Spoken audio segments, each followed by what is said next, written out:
नई और पुरानी बहू में भेदभाव। जाने ये राधिका बहू चटनी बना रही है या बीरबल की खिचड़ी, मैं देख कर आती हूँ। संगीता खाने की मेज से उठकर किचन में आती है, जहाँ राधिका सिलबट्टी पर चटनी पीस रही होती है। क्या दिमागदार बहू है मेरी। अरे जब घर में चटनी पीसने वाली मशीन है तो क्यों सिलबट्टे पर हाथ घिस रही है मेरी बौड़म बहू। मगर माँ जी, सिलबट्टे की चटनी ज्यादा स्वादिष्ट होती है और ये सेहत के लिए भी ज्यादा अच्छी होती है। अच्छा बहू रानी, मुझे तुझसे सीखनी पड़ेगी कि क्या ठीक है और क्या नहीं। अरे सास हूँ मैं तेरी, समझी। ये मिक्सर रसोई में शोपीस के लिए नहीं रखा है, चटनी बनाने के लिए रखा है। या फिर कहीं ऐसा तो नहीं कि अपने गरीब मायके में तूने ऐसी मशीन देखी ना हो, इसीलिए पुराने ज़माने का सिलबट्टा घिस रही है। कोई बात नहीं, बस 2 दिन जैसे तैसे तुझे झेलना है, फिर तो मेरी नई बहू पायल आ जाएगी। फिर मुझे तुझ पुरानी बहू से झिक नहीं करनी पड़ेगी। बेचारी राधिका इसी सोच में पड़ जाती है कि जो बहू अब तक घर में आई भी नहीं है, मगर उसके आने से पहले ही राधिका को पुरानी बहू का नाम दे दिया। 2 दिन बाद बड़े ही धूमधाम से संगीता और राजेश अपने छोटे बेटे निशु की शादी पायल से करके उसे घर ले आते हैं। नई बहू पायल पैसे वाले अमीर घर से खानदान से आई होती है। वो अपने साथ बहुत सारा दहेज लाती है। अरे वाह, नई बहू तुम्हारा ये शादी का लहंगा तो एकदम नए डिजाइन का है, काफी महंगा होगा ना। जी हाँ मम्मी जी, ये लहंगा 1 लाख का है। इसे मैंने अपनी शादी के लिए स्पेशली नए डिजाइन से बनवाया था, क्योंकि तड़कीले भड़कीले लहंगे काफी ओल्ड फैशन हो गए हैं, इसीलिए मैंने कुछ नया ट्राई किया। तभी नई बहू की नजर एकदम से अपनी जेठानी राधिका की साड़ी पर जाती है। ये क्या राधिका भाभी, आपने इतनी सितारों भरी साड़ी क्यों पहन रखी है? आजकल तो इतनी फैंसी साड़ी इजीली मीशो और मार्केट में भी मिल जाती हैं। वैसे देखने से ये साड़ी काफी पुरानी लग रही है। बेचारी राधिका हिचकते हुए देवरानी की बातों का जवाब देती है। हाँ पायल, ये साड़ी मुझे मेरी माँ ने दी थी जब मेरी शादी हुई थी, इसीलिए ये साड़ी मेरे दिल के बहुत करीब है। अरे नई बहू, तुम्हारी जेठानी को पुरानी चीजें स्टॉक करके रखने की आदत है। इसका बस चले तो अपने दिल को रद्दी और भंगार से भर ले। सास का ऐसा कहा जाना बहू को बहुत खलता है। वहीं पूरा परिवार नई बहू की खातिर में जुट जाता है, इसलिए कोई भी पुरानी बहू को पूछता ही नहीं। अगली सुबह पायल रेडी होकर रसोई में आ जाती है। अरे आ गई नई बहू, मैं तुम्हारे आने का ही इंतजार कर रही थी। गुड मॉर्निंग मम्मी जी। आज तुम्हारी पहली रसोई है, इसीलिए सबसे पूछ लो कि उन्हें क्या खाने का मन है। पायल जल्दी से बाहर आती है। पापा जी, सुमित, भैया, निशु, आप सभी मुझे बता दीजिए कि आप सब क्या खाना पसंद करेंगे। अरे नई बहू, मेरे लिए तो तुम अपने हाथों से छोले पूरी बना देना, और मेरे लिए राजमा चावल, और मेरे लिए दाल मखनी बनाना। सभी की फरमाइश लेकर बहू किचन में आती है, जहां गैस चूल्हा ऑन करके बहू खाना बनाना शुरू करती है और चिढ़कर कहती है। क्या हुआ नई बहू, तुमने गैस की नॉब क्यों बंद कर दी?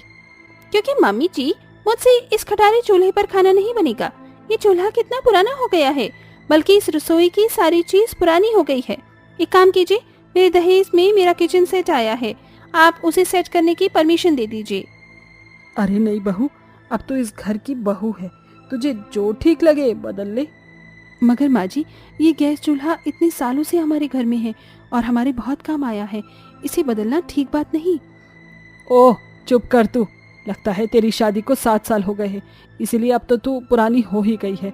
मगर तेरा बस चले तो पुराने सामानों से गोंद की तरह चिपकी रहेगी बौड़म कहीं की। इस तरह से एक बार फिर सास बड़ी बहू को फटकार लगाती है। वहीं नई बहू पायल किचन को पूरी तरह से बदल देती है और सभी के लिए पहली रसोई में बना हुआ खाना परोसती है। पापा जी, मम्मी जी, सुमित भैया, निशु, ये लीजिए खाना शुरू कीजिए। मैंने आप सभी की पसंद का खाना बनाया है और मैंने सोचा कि क्यों ना मीठे में कुछ नया ट्राई किया जाए, इसलिए मैंने आप सभी के लिए टूटी फ्रूटी केक बनाए हैं विद पाइनएप्पल फ्लेवर। खाना खाकर सभी नई बहू की भर भर कर तारीफ करते हैं और साथ में पुरानी बहू की बुराइयां भी। क्या बात है नई बहू, तुमने तो क्या गजब का केक बनाया है, खाते ही मुंह में घुल गया। वाह। हाँ सचमुच नई बहू तुम लग रही हो इस घर की नई बहू, वरना तो राधिका बहू ने तो अपनी पहली रसोई में मीठे में वही पुराने ज़माने की घिसी पिटी रस्म की तरह हलवा ही बनाया था, और तब से लेकर अब तक किसी भी त्योहार पर मीठे में हलवा ही बनाती है। वो तो तुम्हारे आ जाने के बाद पुरानी बहू के इस हलवे से पीछा छूटा है।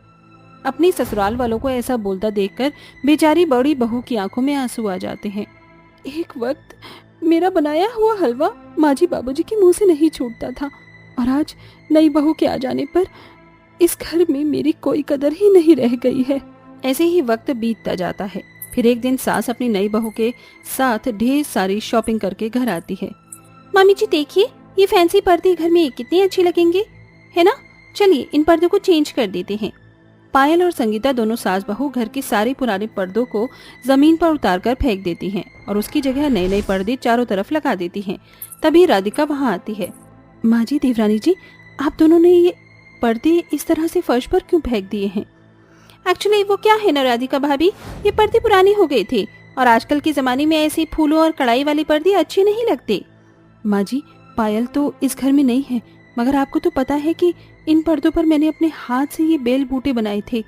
देख राधिका बहू, मेरा दिमाग मत खा। तेरी रोक टोक देखकर तो मुझे ऐसा लग रहा है कि इन पर्दों से ज्यादा तू पुरानी हो गई है। एक काम कर, ये पुराने पर्दे तू अपने गरीब मायके वालों के घर भिजवा दे, उनके काम आएंगे। वैसे भी उन गए गुजरे गरीबों ने तेरी शादी में हमारे घर के लिए तो दहेज में एक खोटा सिक्का भी नहीं दिया, मगर तेरी सास का दिल बहुत बड़ा है, इसलिए मैं अपने घर की पुरानी चीज भिखारी समझकर तेरे घर वालों को भीख में देती हूँ।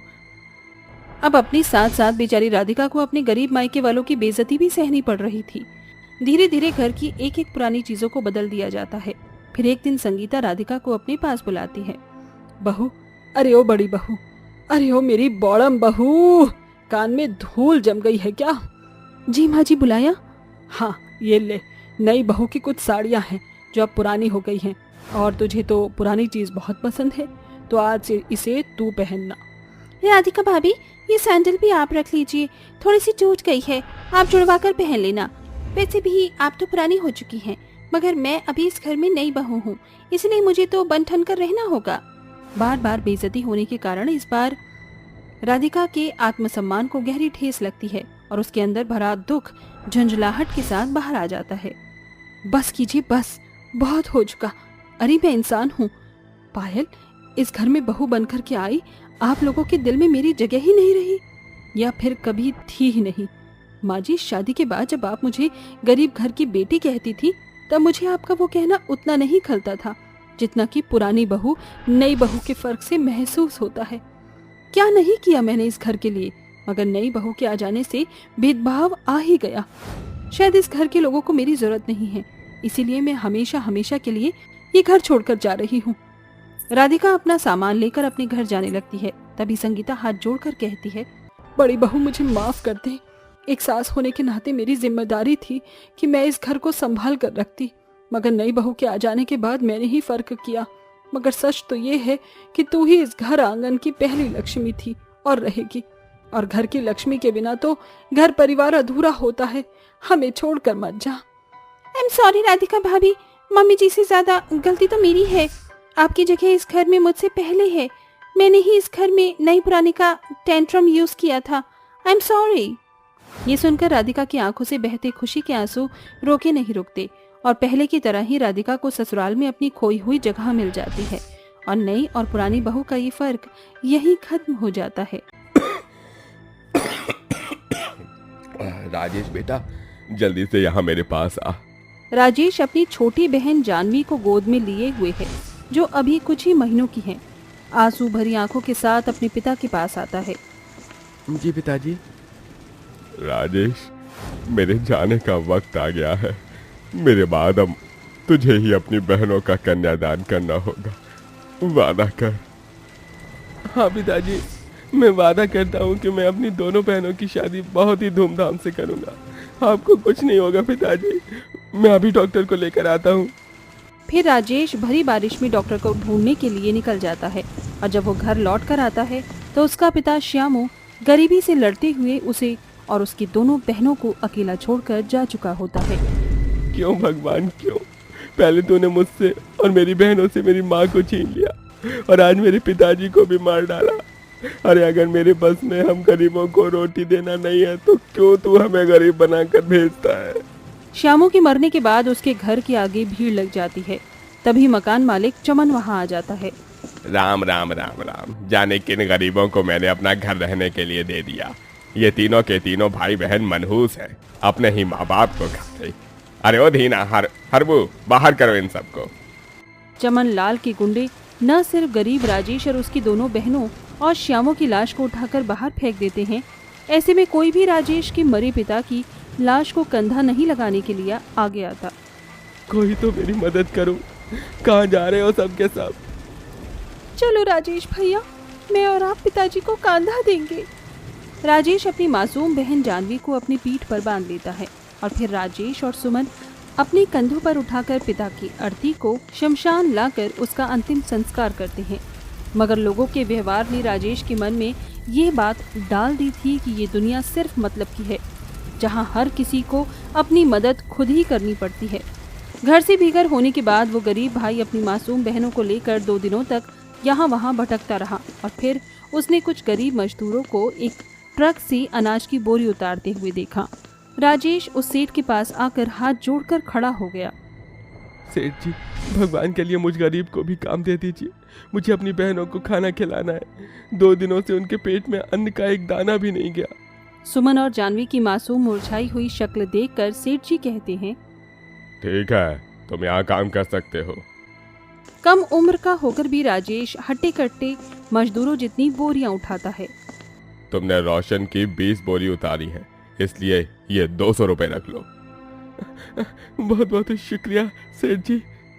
तुम्हें मेरा शुक्रिया अदा करने की कोई जरूरत नहीं, ये पैसे तुमने अपनी मेहनत से कमाए हैं। राजेश सामने की एक दुकान से दूध खरीद कर जानवी को पिलाता है और सुमन को पाव खरीद कर खाने को देता है, मगर खुद पास के प्याऊ से पानी पीकर अपना पेट भर लेता है।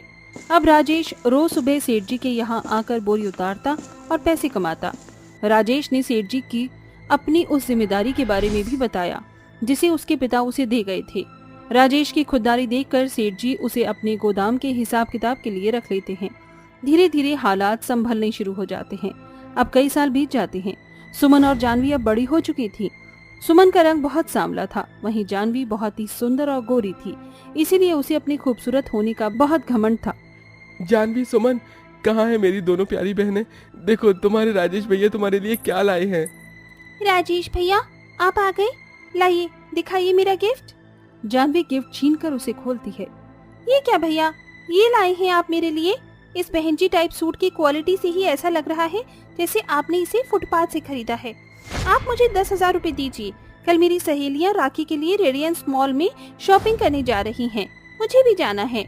जानवी की फरमाइश और उसकी जिद के आगे राजेश अपने महीने भर की कमाई उसके हाथ पे रख देता है, मगर सुमन अपने भाई की गरीबी और उसकी तकलीफों को समझती थी। अगले दिन राखी बांधने के बाद जानवी कहती है, भैया मुझे आपको कुछ बताना है। तो बोलना मेरी बहन। भैया, मैं एक लड़की को पसंद करती हूँ, उसका नाम रोहन है, वो अमीर घर से है।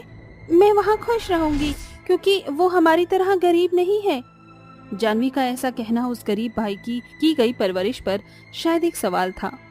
जानवी, सुमन तुमसे बड़ी है, इसलिए एक बार उसका रिश्ता लग जाए, फिर तुम्हारा भाई तुम दोनों बहनों की विदाई एक साथ करेगा।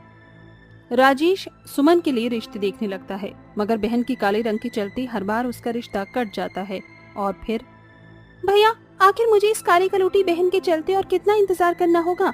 अरे इसके दबे हुए रंग को देखकर हर कोई इसे ठुकरा कर चला जाता है। इसके चलते मैं अपनी खुशी क्यों गवाऊं? बस करो जानवी, अपनी बहन के बारे में ये क्या बोल रही हो तुम? नहीं भैया, ठीक ही तो कह रही है जानवी, आप मेरी फिक्र मत कीजिए। भैया आप छोटी की शादी कर दीजिए। अब राजेश अपनी गोरी बहन की शादी की तैयारी शुरू कर देता है, मगर उसी बीच सुमन की शादी एक गरीब परिवार में लग जाती है। तभी जानवी के होने वाले अमीर ससुराल वाले उसके लिए शादी का बहुत सारा शगुन लेकर आते हैं, जिसमें शादी के जोड़े में बहुत ही महंगा लहंगा और डायमंड सेट भी होता है। ये लो जानवी बहू, ये हमारी तरफ से तुम्हारी शादी का जोड़ा है। जानवी, ये शादी का जोड़ा माँ की तरफ से तुम्हारा शगुन है, और ये डायमंड सेट मैं खास तुम्हारे लिए खरीदा है। इसे अपने लहंगे के साथ शादी वाले दिन जरूर पहनना, क्योंकि मेरी होने वाली दुल्हन लाखों में एक है, तो उसके लिए लाखों का नेकलेस तो होना ही चाहिए। अच्छा, अब हम चलते हैं। उनके जाने के बाद जानवी अपने आप पर इतराती हुई कहती है, देखा राजेश भैया, मेरे होने वाले ससुराल वालों ने आपकी बहन के लिए शादी का कितना महंगा जोड़ा भेजा है और लाखों का हार भी। वरना आप तो इस गरीबी में अपनी बहन को शादी के जोड़े के नाम पर वही फुटपाथ पर से सस्ती सी साड़ी उठा लाते और उसी में मेरा कन्यादान और मेरी पिदाई भी कर देते। ये सब कहने के बाद जानवी अपनी शादी का जोड़ा लेकर कमरे में चली जाती है और वो गरीब भाई आंखों में आंसू भरकर अपने मरे हुए पिता की तस्वीर देखकर कहता है, देखा पिताजी इस घर को छोड़कर जाते जाते मेरी छोटी बहन इस गरीब भाई के मन में घाव कर रही है। मैं इसके लिए कुछ नहीं कर सका, मैं एक अच्छा भाई नहीं हूँ। भगवान के लिए ऐसा मत कहिए राजेश भैया, आप एक अच्छे भाई हैं, बहुत कुछ किया है आपने हमारे लिए। जहाँ एक तरफ जानवी बहन होकर भी अपनी कड़वी बातों से राजेश को दुख दे रही थी, वहीं सुमन उन हालातों में अपने भाई को संभाल रही थी। वहीं सुमन के होने वाले गरीब ससुराल वाले उसे शादी का जोड़ा नहीं भेज पाते। ऐसे में राजेश अपनी दूसरी काली बहन की शादी के लिए एक दुकान से लाल रंग की साड़ी, चूड़ियां और श्रृंगार का सामान उसे ला कर देता है। अब शादी का दिन भी आ जाता है, जहां जानवी अपनी ससुराल वालों का भेजा गया शादी का महंगा सा जोड़ा पहनकर महंगी पार्लर वाली से तैयार होती है। वहीं सुमन अपने भाई का दिया शादी का जोड़ा पहनकर अपनी गोरी बहन जानवी के पास आती है। जानवी, क्या मैं अंदर आ सकती हूँ? अरे आओ आओ मेरी काली बहन, मुझे देखकर बताओ कि शादी के सुंदर जोड़े में मैं कैसी लग रही हूँ। बहुत सुंदर लग रही हो मेरी प्यारी बहन। मगर तुम एकदम भद्दी और बकवास लग रही हो। ये क्या पहन रखा है? ये क्या शादी के जोड़े के नाम पर तुमने ये गरीबों वाली लाल साड़ी और बाजार की खरीदी सस्ती कच्ची चूड़ी पहन ली है? बस मैं तो जल्दी से जल्दी इस गरीब खाने से विदा होना चाहती हूँ। अरे दम घुटता है इस घर में मेरा। शायद तुम बड़े घर की बहू बनने की खुशी में ये भूल गई हो कि हमारे करीब भैया ने हम दोनों बहनों को किन कठिनाइयों के साथ पाला है, किस तरह से खुद भूखे रहकर हमारा पेट भरा है। जब हमारे सर से माँ बाप का साया उठ गया था, तब उन्होंने अपना बचपन गंवाकर हमें पाला और पिताजी को दिए गए वादे को पूरा करने के लिए उन्होंने आज तक भी शादी नहीं की और अपना घर नहीं बसाया। और तुम कहती हो कि भैया ने हमारे लिए किया ही क्या है? ये सब सुनकर जानवी की आंखों के आगे गरीबी के भरे वो दिन याद आ जाते हैं, जब किस तरह से उसके गरीब भाई ने उन दोनों बहनों के लिए बचपन में ही कमाना शुरू कर दिया था और उन्हें पाला पोसा। अपनी गलती का एहसास होते ही और फिर राजेश एक ही मंडप में अपनी दोनों काली गोरी बहनों का कन्यादान करके उनकी शादी करके अपने पिता को दिया हुआ वादा पूरा करता है। और विदाई के वक्त जाते हुए जानवी आंखों में आंसू भरकर अपने भाई से माफी मांगकर कहती है, भैया हो सके तो अपनी छोटी बहन को माफ कर देना। घमंड में आकर न जाने मैं आपको क्या कुछ नहीं कह दी, मगर सच तो ये है कि माँ बाप के चले जाने के बाद आपने जिस तरह से हमारा ख्याल रखा है वो कोई और नहीं करता। काश कि हर भाई आपकी तरह ही होता भैया। आखिर में वो गरीब भाई अपनी दोनों बहनों को गले लगाता है और उन्हें विदा कर देता है।